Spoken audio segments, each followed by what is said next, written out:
Hey, little guy, are you okay? Where's your home? A sharp, relentless rain slashed through the empty streets when Victoria saw him. A tiny figure, trembling from the cold, curled up on the sidewalk. She pulled baby Max tighter against her chest, shielding him from the wind, and knelt down in front of the soaking wet boy. Their eyes met for a moment, hers filled with courage, his drowning in fear. I don't know, the boy whispered, sobbing. She didn't hesitate. She reached out, like someone pulling a soul back from the edge of an abyss. Thunder cracked across the sky as she wrapped him into her arms, along with Max, forming a cocoon of warmth and shelter in the middle of the storm. Right there, under that downpour, a stranger welcomed a child that wasn't hers and changed the fate of 3 hearts forever. Would you have done the same?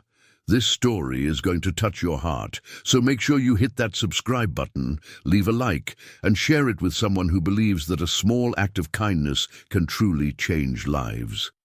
High above the city, inside a glass-walled skyscraper, Adrian Kane stared out at the skyline with the same cold intensity he used to run his empire. Everything about him screamed control. His flawless suit, perfectly styled hair, and rigid posture. But behind those storm-grey eyes, deep cracks ran through, wounds money couldn't heal, scars he pretended not to feel.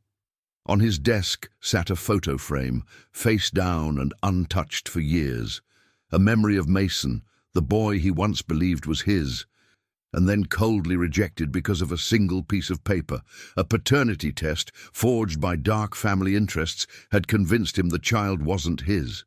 So he pushed him away. Cold. Final. Back then, Adrian didn't cry. He didn't yell. He simply erased Mason's name from his life like it was just a clerical error. Handed the boy over to his mother, a reckless, negligent woman tangled up in scandal and addiction, and never looked back.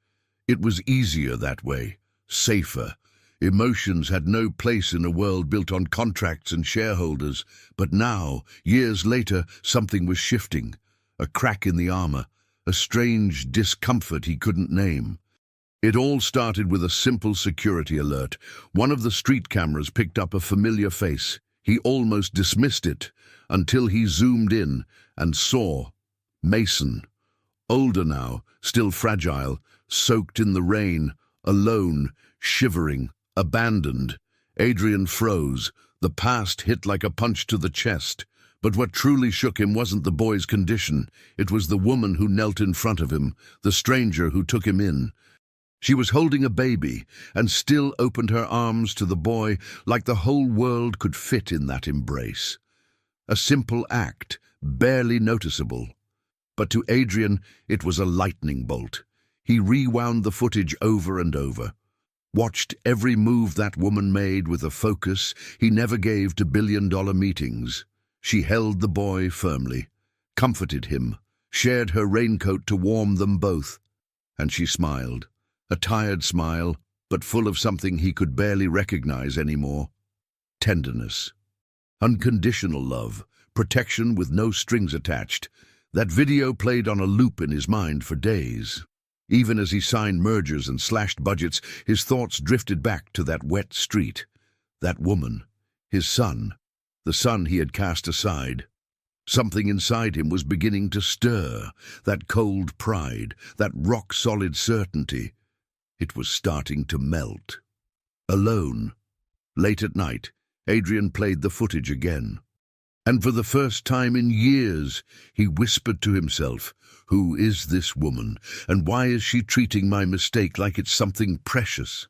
But the real question, the one he still couldn't face, was buried behind his damp eyes.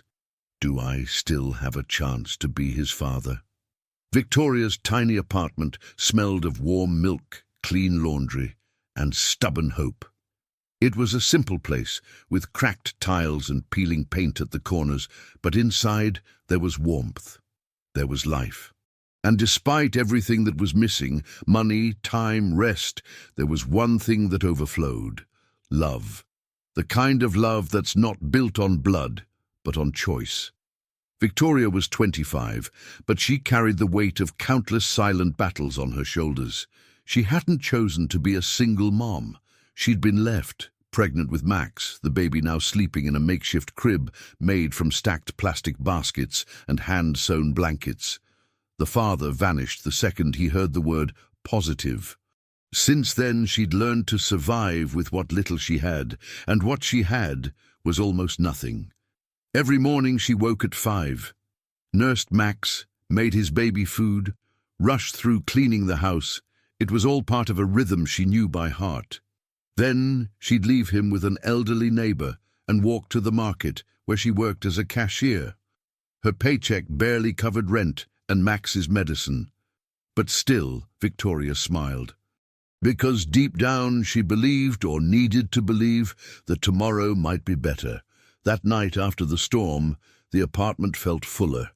Mason, the little boy she'd found in the rain, was wrapped in a thick towel.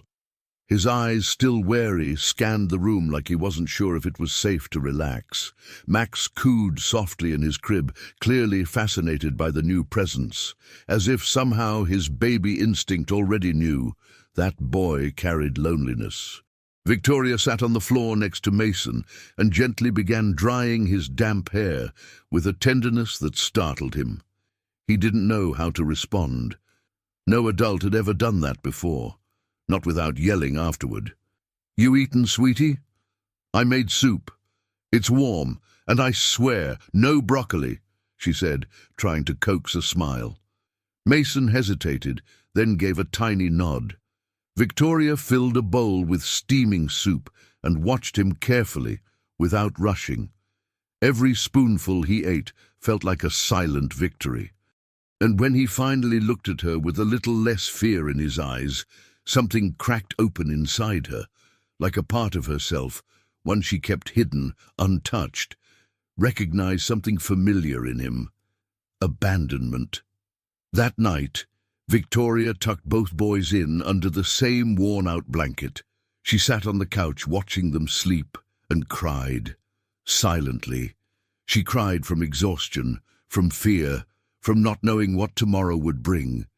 But she also cried for something new that had begun to bloom in her chest, an unexpected bond, a fierce instinct to protect that boy as if he were her own.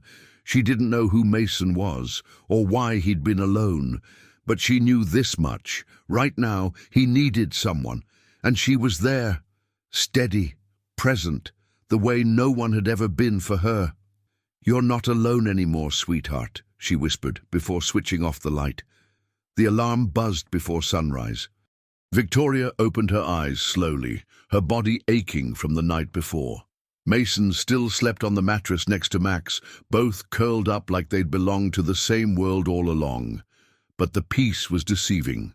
Overdue bills were taped to the fridge, an eviction notice sat in the mailbox, and her paycheck vanished the moment it hit her account. While she scooped out the last spoons of coffee grounds, the phone rang. She picked it up without thinking, holding Max on one arm and a baby bottle in the other. "Ms. Victoria, we're calling to remind you that the final deadline for rent payment is this Friday. After that, we'll proceed with eviction." She closed her eyes, took a long breath.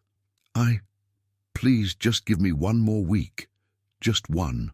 Across the city, in a high-rise office above the clouds, Adrian Kane sat in a boardroom surrounded by investors demanding results. The numbers were great. The graphs were climbing.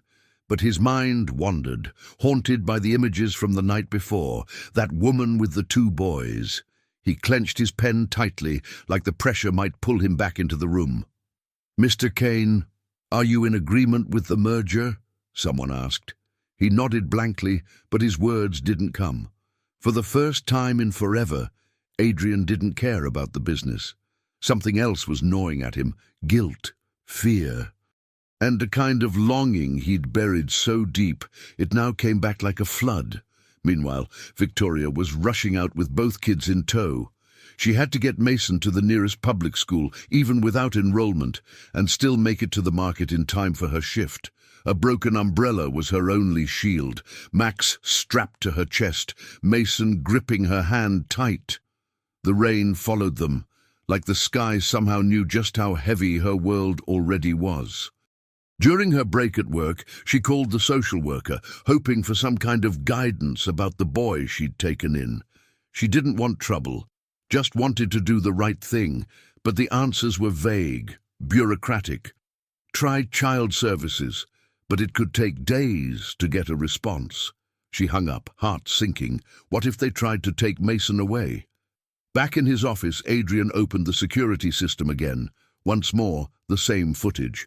Victoria kneeling, Max in her arms, Mason held close.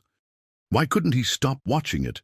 Maybe because deep down he knew she was doing what he should have done all those years ago. That stranger was building in days the kind of bond he never had the courage to create. That night, in her modest apartment, Victoria tried to smile as she bathed the two boys, but inside she was breaking. "You both deserve so much more, you know that?" she whispered, gently drying Mason's hair with an old towel. "But for now, this is all I've got." Across town, Adrian opened a drawer and pulled out an old photo, him holding a newborn baby. His hands trembled. "I left you, Mason," he murmured to no one. But she didn't. Victoria walked through the narrow streets of the neighborhood, a crumpled grocery bag in one hand and Mason by her side, wearing an oversized coat 2 sizes too big. With the few coins she'd managed to save, money she would have normally spent on diapers, she decided to buy him a change of clothes. It wasn't an obligation. It was instinct. It was love growing where there should have only been something temporary. They stepped into a second-hand clothing store. Mason looked around with wide eyes, too unsure to touch anything. Victoria knelt beside him, holding up a faded blue t-shirt with a little dinosaur on it. "This one looks like you. What do you think?" Mason smiled. A small, shy smile, but real. It was the first time she'd seen that expression on his face, and it felt like the sun had finally broken through the clouds. Meanwhile, in his glass-walled office, Adrian was digging through old files. He combed through every email, every message exchanged with his sister around the time he received the paternity test. Something inside him screamed for the truth, and then he found it. An unsent draft, buried in a backup, a quiet confession, barely noticeable. But enough. "I just hope he never finds out what I did." The DNA was a calculated risk. We had to keep him away from that baby before he ruined everything. Adrian went pale. Her words crushed what little conviction he had left. He hadn't just been misled. He'd been manipulated into abandoning his own child out of pride and status. He stood up abruptly, pushing the chair back. His clenched fists trembled. "I left my son because of a lie." Back on the other side of the city, Victoria felt something shift inside her chest. On the walk home, Mason clutched her hand and, finally, began to talk about ordinary things. A toy he once had, a food he liked. The kind of things kids should always talk about, but in him came out like tiny crumbs escaping a locked box. "You're like a real mom, huh?" She stopped in her tracks. The words echoed deep in her soul. Her eyes welled up. "I'm just someone who wants you to be okay, sweet boy." Back at the apartment, the two boys played with pots and spoons like they were magical treasures. Victoria was cooking rice with grated carrots, humming softly, even though the cupboards were nearly bare. For the first time in days, she felt useful, almost whole. Like maybe, despite the chaos, she was building a home with what she had: affection, patience, and 2 small hearts trusting her. Meanwhile, Adrian sat in his car, parked on a quiet street. The address pulled from the surveillance footage had led him here. He didn't get out, just watched. From the car, he saw the lights on, and through a slightly open window, he caught a glimpse of Mason laughing. Laughing. In the arms of a woman with a tired but genuine smile, a kind of laughter Adrian had never been able to provoke. Right then and there, Adrian felt something he'd never felt before: envy. Not of wealth, not of power, but of a kind of bond no money could ever buy. A connection born from real care, not blood. That night, the silence in Victoria's apartment was different. It wasn't the kind that echoes in emptiness, but the kind that wraps around you like a warm blanket. Mason lay curled up with Max on a mattress on the floor, and Victoria sat beside them, holding a well-worn children's book. With every sentence, her voice became a safe harbor, a bridge between their broken pasts and a surprisingly tender present. "Bee and the little bunny found a home in the most unexpected place," she read, smiling. Mason rested his head on her shoulder and mumbled sleepily, "Is Max my little brother now?" Victoria blinked, swallowing hard. Max made a sweet little noise as if agreeing. "If it's up to me, you two are the ultimate team," she whispered, kissing them both on the forehead. Meanwhile, Adrian returned to his own apartment, just as grand as it was empty. His footsteps echoed across the marble floor, but he didn't notice. He sat on the couch and opened an old box of memories he'd avoided for years. Buried inside, among forgotten papers and objects, he found a baby onesie with Mason hand-stitched on the front. He picked it up gently, like something sacred, something untouchable. With trembling hands, Adrian grabbed his phone and opened the live security feed again. He watched Victoria's simple living room, now showing Mason asleep in her lap. She stroked his hair with such gentleness, it was almost poetic. There was a whole language in that touch, a language of presence, of patience, things Adrian had never known how to give. In the days that followed, Victoria kept it all together the best she could. She woke early, dropped Max off with the neighbor, took Mason to school. At night they all returned home together. Mason already knew where the sugar was. Max was babbling Ma more clearly. They were becoming a little family, even without a shared last name, and that scared her more than she cared to admit. One night, after Max had a crying spell, Mason showed up with a diaper in hand and tried to help. "He likes when you sing real soft," he said, gently patting the baby's back. Victoria watched them, her heart burning with emotion. "You're an amazing big brother, Mason." He smiled, a little embarrassed. For the first time, she didn't just see a child who'd been saved, she saw a child who was saving too. Outside, in a dark SUV parked discreetly down the block, Adrian watched again. Yes, it was invasive, but he couldn't stop, because what he saw in that tiny living room was everything he had always wanted and never built. He didn't just see his son, he saw a home. The kind of home that no amount of money had ever taught him how to create. That night, Adrian slept with the window open, as if the cool night air could sweep through and finally air out the dust-clogged rooms of his heart. For the first time, he dreamed of Mason, not as a memory, but as a possible new beginning. The next day, Victoria sat the two boys down on the couch and snapped a photo. It was the first time Mason truly smiled. She looked at the image and felt her chest tighten. "Please, don't let anyone take him from me." But across the city, someone was already getting ready to knock on her door. It was a grey morning. The sky hung heavy, as if the world itself sensed something important was about to happen. Victoria was tidying up the small living room with a worn-out broom, Mason helped by folding the blankets, and Max babbled random sounds from his crib. The peace felt fragile, almost unreal, and like all calm before a storm, it came with a feeling in her gut. 3 knocks at the door, loud, steady.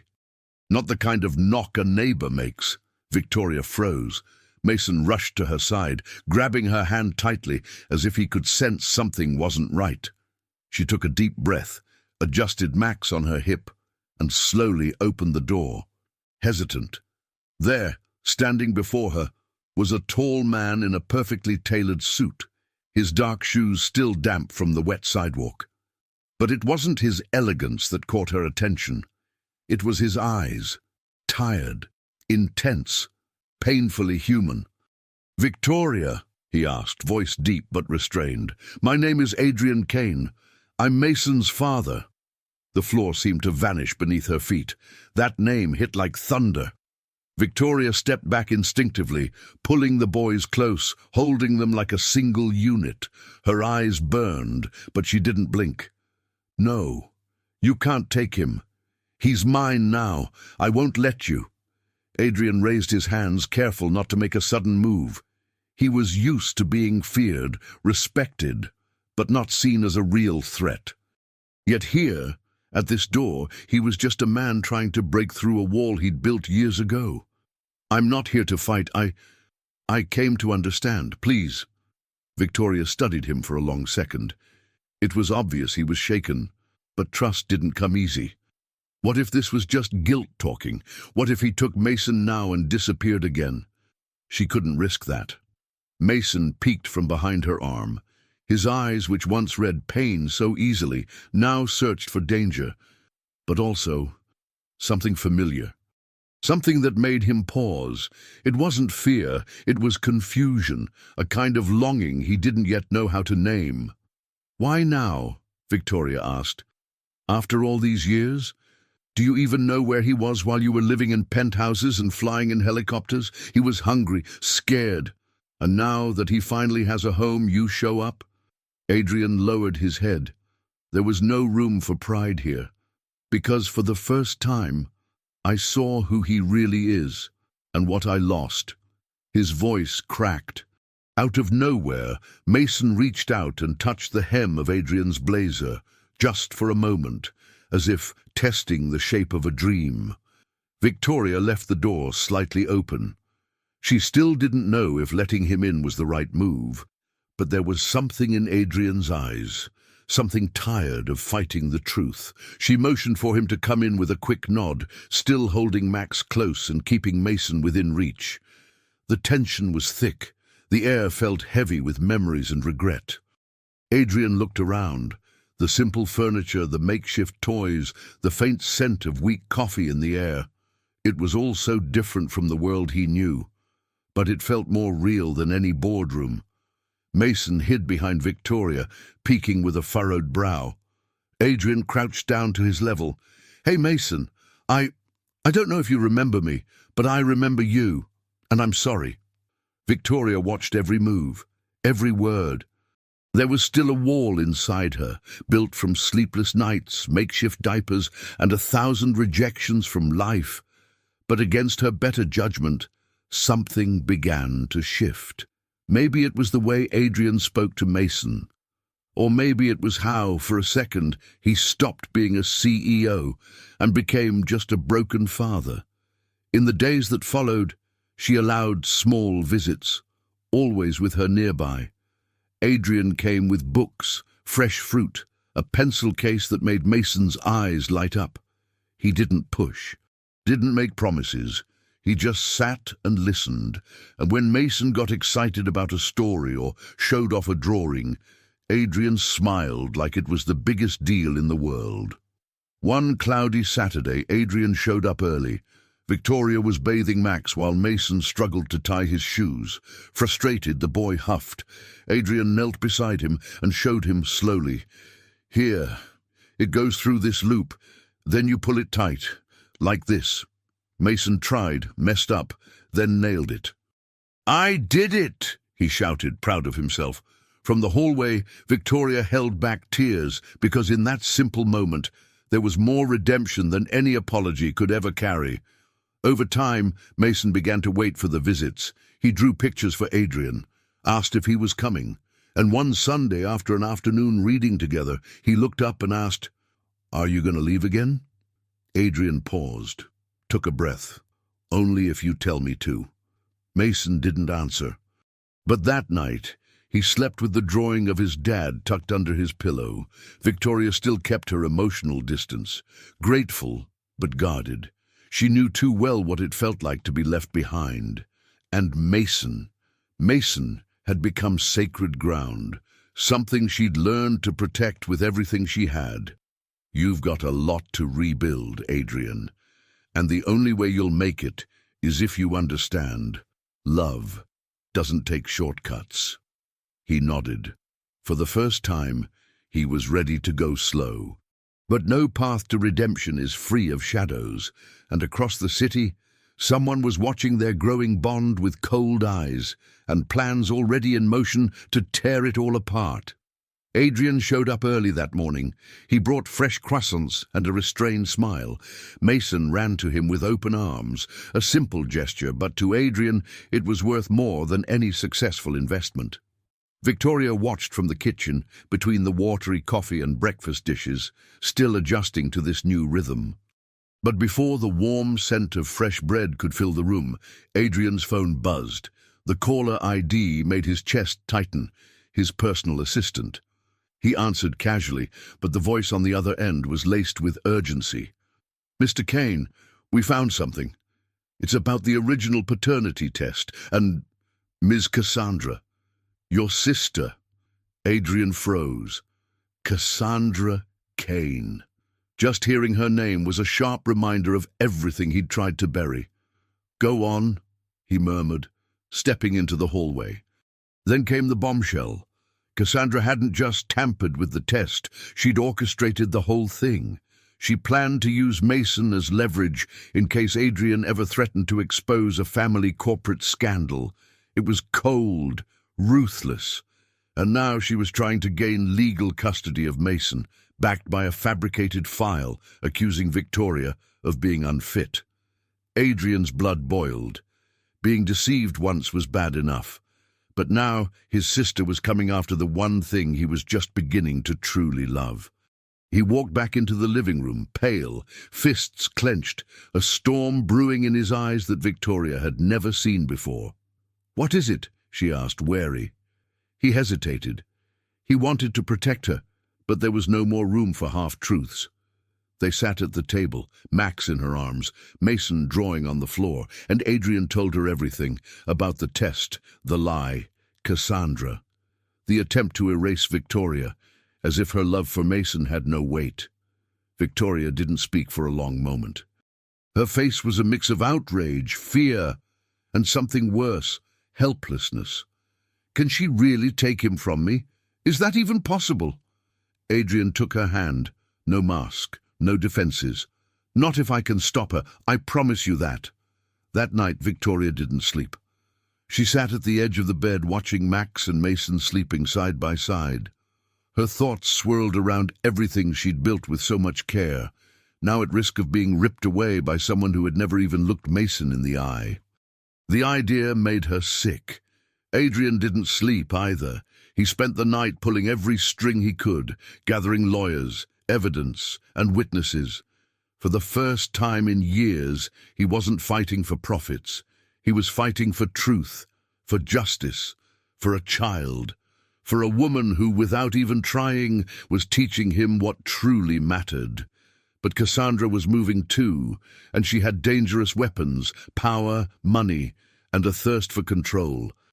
The next morning, Victoria woke to heavy, threatening knocks on the door, as if fate had come to collect on a debt she never agreed to. When she opened it, two lawyers in sharp suits stood there, cold as marble. In their hands, a court order, a temporary custody removal, claiming Mason was in an unfit environment. Victoria's legs gave out beneath her. "This is a mistake. You can't do this." But the men moved forward, voices clipped and unyielding, ignoring Mason's cries and Max's confused wails. It felt like a nightmare, and she had no tools to fight it. Then another door opened, the black SUV parked out front. Adrian stepped out. No suit, no facade, just a furious father. "Touch him, and you'll be charged with abduction," he said, voice sharp as ice. He handed over a new court order, secured just hours earlier by his legal team. Cassandra was now under official investigation. The evidence of forgery and blackmail was attached in full. The lawyers backed off, rattled. One of them stammered, This changes everything." Victoria, still trembling, clutched the boys tightly, trying to process what had just happened. Adrian stepped closer, placing a hand on her shoulder. "I told you I'd protect you, and now we're in this together." Hours later, Adrian faced Cassandra one last time in her office. She tried to hold her usual composure, but it cracked beneath the signed documents, his unrelenting gaze, and the contempt burning in his eyes. "You stole a son from me, but you're not taking what I'm building now," he said, before walking out, without looking back. Victoria, still shaken, received the news of the court order being overturned with silent tears. It wasn't just relief. It was the weight of fear slowly lifting off her chest. Adrian, sitting beside her, offered more than protection now. He offered something she hadn't felt in years: consistency. That night, the four of them sat down for dinner together. Nothing fancy, just rice, beans, and a roasted chicken, shared between laughter and quiet moments. Mason leaned his head on Adrian's shoulder. Max giggled. And Victoria, watching them, felt something unfamiliar, something steady. It wasn't the end of their struggles, but it was the beginning of something real, the beginning of a family. Adrian moved to a humbler neighborhood. He left behind the glassy penthouse, the constant noise of shareholders, and the cold hallways where no one ever said a real good morning. He rented a modest house just a few blocks from Victoria's apartment. For the first time, the ruthless CEO traded luxury for presence. Little by little, he and Victoria started building a routine. It wasn't easy. Sometimes there were clashes, misunderstandings, doubts that came out of nowhere. Victoria still struggled with the idea of relying on someone, anyone, but Adrian didn't try to take over. He added. He woke up early, made coffee, helped Mason get dressed. He was there, always. The kids began to blossom. Max started babbling more words. Mason was reading better and had a growing collection of drawings taped to the fridge. Sure, there were tantrums, but there was comfort to calm them. The apartment was small, but it was full of voices, scattered toys, and the smell of simple meals cooked with care. One Sunday, sitting at the neighborhood park, Victoria watched Adrian teach Mason how to ride a bike. "You're doing great, champ. Try again. That's it," she smiled, not with giddiness but with a new kind of peace. Like little by little, fear was being replaced by something softer: security. One quiet night, with Max asleep and Mason scribbling on the living room floor, Adrian and Victoria talked like never before. No tension, no walls. "Are you still afraid of me?" he asked, almost in a whisper. "No. I'm afraid of getting used to you," she replied. Adrian gently took her hand. "I'm not here to pass through. I'm here to stay." Victoria learned that trusting someone didn't mean losing control. It meant sharing the weight. Adrian learned that strength wasn't about shutting down. It was about making space to feel. They messed up, circled back, tried again. And in that imperfect rhythm, something beautiful began to form, a family where once there had only been survival. At Mason's school, the teachers noticed the change. He was more engaged, more cheerful. One day, he brought in a drawing to show the class. 4 little stick figures holding hands, with the names Mason, Max, Adrian, and Victoria scribbled in crooked marker. "This is my team," he said proudly. The teacher smiled, eyes brimming with tears. At a doctor's visit, Max took his first steps, stumbling straight into Adrian's arms. The room exploded with cheers and laughter. Victoria cried in surprise, holding her baby tight, and this time, she didn't shy away from letting Adrian wipe her tears.